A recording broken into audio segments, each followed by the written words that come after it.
হারের ধারা অব্যাহত ইস্টবেঙ্গলের। আইএসএল এর দ্বিতীয় ম্যাচে এগিয়ে থেকেও কেরালা ব্লাস্টার্সের বিরুদ্ধে 1-2 গোলে পরাজিত হলো ইস্টবেঙ্গল। और ये धोनी की हुई जी गजब ग्रिप कैसे SRMB TMT बार की विन ग्रिप टेक्नोलॉजी सीमेंट के साथ बनाए मजबूत पकड़। Grip is important. পিভি বিষ্ণুর গোলে ইস্টবেঙ্গল এগিয়ে যায়, কিন্তু তারপর নোয়া সাদাউই এবং 88 মিনিটে কোয়ামে পেপ্রার গোলে জয় পায় কেরালা ব্লাস্টার্স। আর এর ফলে চলতি মরশুমে পরপর 4টি ম্যাচে হারের শিকার হলো ইস্টবেঙ্গল। এর আগে ডুরান্ড কাপের কোয়ার্টার ফাইনালে শিলং লাজংয়ের বিরুদ্ধে হার, এএফসি চ্যাম্পিয়ন্স লিগের যোগ্যতা অর্জন পর্বে আলটি নাসিরের বিরুদ্ধে হার, আইএসএল এর প্রথম ম্যাচে বেঙ্গালুরু এফসির বিরুদ্ধে হার, আর এবার কেরালা ব্লাস্টার্সের বিরুদ্ধে হার। পরপর 4 ম্যাচে পরাজয়ের পর স্বাভাবিকভাবেই সমর্থকরা ক্ষুব্ধ কার্লেস কোয়াদ্রাতের উপর।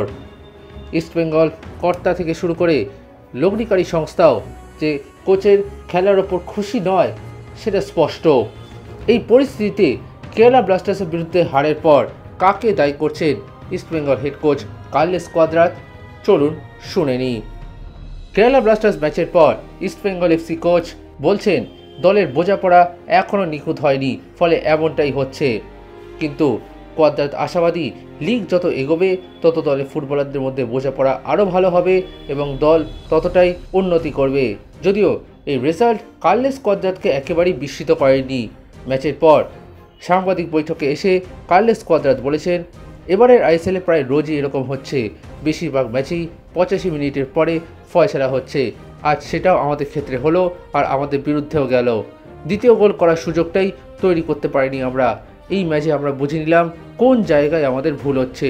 এবার আমাদের এই ভুলগুলো শোধরাতে হবে, আরও খাটতে হবে।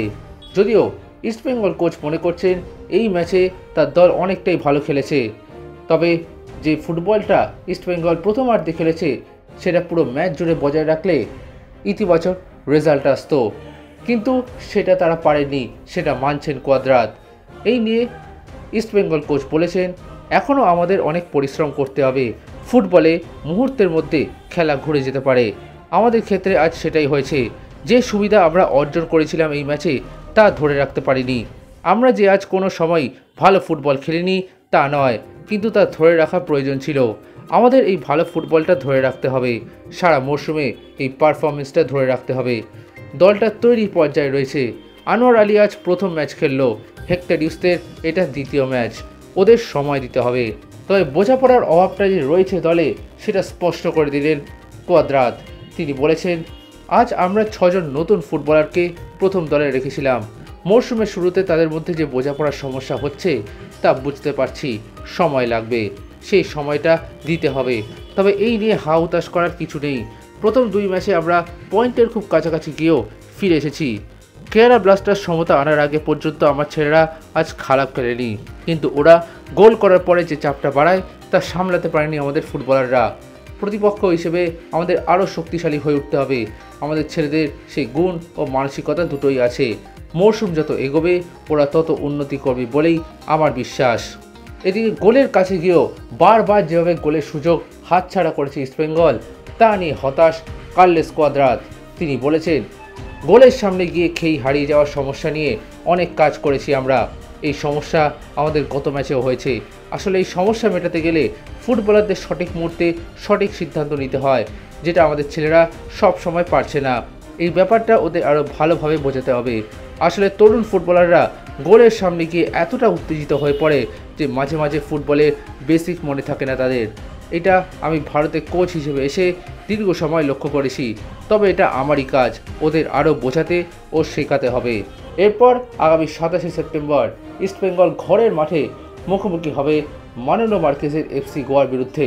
আরও একটা কঠিন ম্যাচটা যেহেতু ঘরের মাঠে, ফলে নিজের সমর্থকদের সামনে এবার প্রমাণ করার একটা বড় সুযোগ রয়েছে কার্লেস কোয়াদ্রাতের জন্য।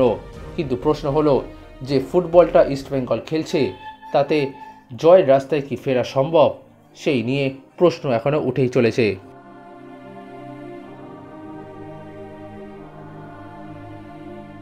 Extra time.